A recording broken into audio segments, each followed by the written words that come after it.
Hi there, Jen Russell coming to you today to talk about what is probably my favorite muscle in the whole human body, and that's the diaphragm. There's been so much already said about the diaphragm, and I'm going to attempt to be succinct. Famous last words. But what I want to talk about specifically today is a drill that's going to be looking at taking the diaphragm through what we call a pendulum drill. What's neat about this pendulum drill is if you've never heard of or practiced one of these, you can apply it to any muscle in the human body.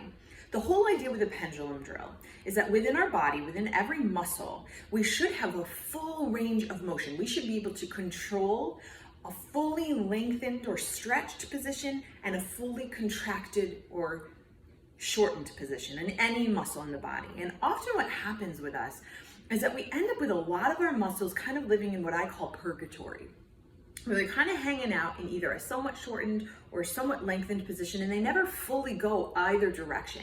And that's not a great way to walk around in the world.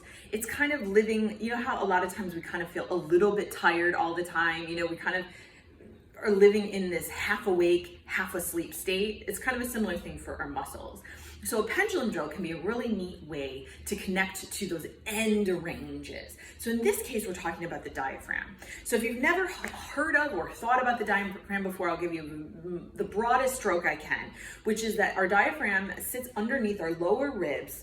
It's a dome-shaped muscle, and it forms the top of what's called our intrinsic core system. So I like to think of that intrinsic core like a balloon, the top of which is that diaphragm, the bottom of our pelvic floor muscles, and then we've got our abdominals wrapping around from the back to the front.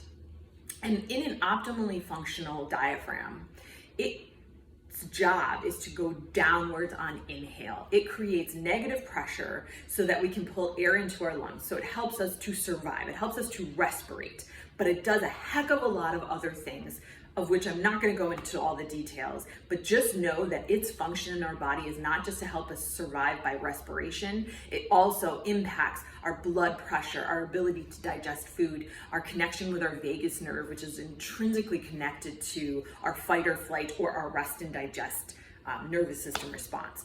So having a functional diaphragm, and lastly, its anatomy is that it attaches underneath our lower ribs, and then it has two little legs, crura, that attach directly onto the front of our lumbar spine. So it also is intricately connected to the functionality of our spine itself. So super, super important muscle. Okay, so if I've evangelized enough about the importance of the diaphragm, now I'm going to go through the drill. So the idea is that we're trying to pull that diaphragm fully into its lengthened position and its contracted position. And we're going to do this by virtue of doing a little bit of tissue work along this, what's called our costal margin. I'm going to do it on the right side because more often than not, there is a shortening of that diaphragm area on the right side. And I won't go and bore you with the details of why, but it is a very common issue that people tend to be dumped a little bit more on this right side. So what we're going to do is, again, if the diaphragm's job is to inhale, helps us to inhale by descending downwards, then that's going to be the start of the drill. And we're just going to try and get a nice full inhale. And I always like to think of that core balloon that we're trying to breathe into the front, into the sides, and into our back. We're trying to fill up that core balloon in all three directions, 360 degrees, okay? So you're going to take a big full inhale, and then our fingers are going to scoop underneath these ribs. And if you've never done work like this, it may feel real funky, it may feel really tender, you might have a little bit of a fight or flight response, which is probably all the more reason you should be working on this drill. Maybe even a tickle if someone else were to do this to you. So you inhale. As you exhale, you're going to scoop those fingers underneath the ribs while simultaneously kind of leaning into that. So we're kind of leaning into that shortening of that diaphragm, because again, it goes down on inhale. So we're going to lean into that shortening. When you get to the end of your exhale, before you re-inhale, so you're going to be almost out of air, you're going to simultaneously flick your fingers out to the side this way, like this direction, and cough. I'll come back to why in a minute. Let me do it once, okay? So you're going to try and inhale, nice full inhale, front, sides, back. Start to exhale and scoop those fingers under.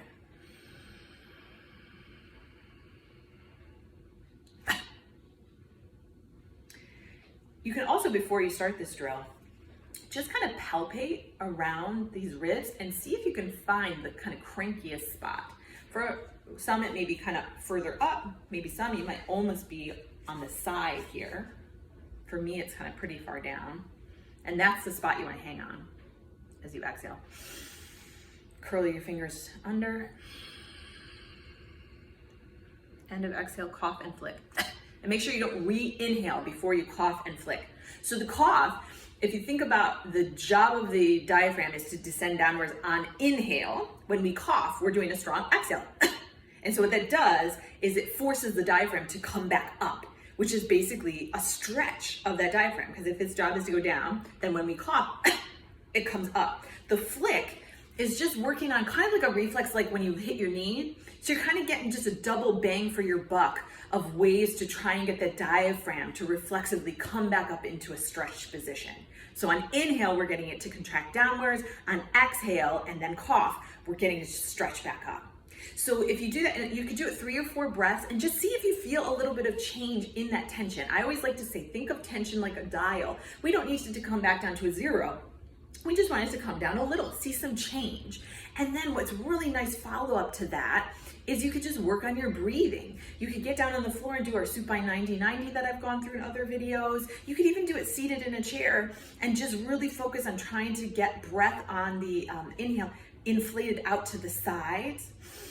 So getting that diaphragm to not only go down, but extend out.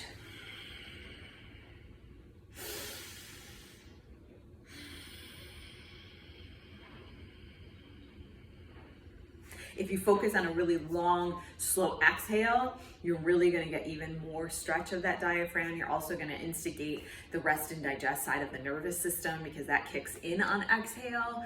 So you kind of can get all sorts of benefits from working on your diaphragm. But you could utilize this practice of fully lengthening and then fully contracting a muscle really anywhere in the body, but in this instance we're looking at the diaphragm specifically. So give it a try. I know it might feel a little funky, a little strange the first few times you try it, but it can be a really great add-on if you're already working on your breathing strategies and other, in other ways. This can just be a really nice complement to what you're already doing. So give it a go, let me know. Have a good one.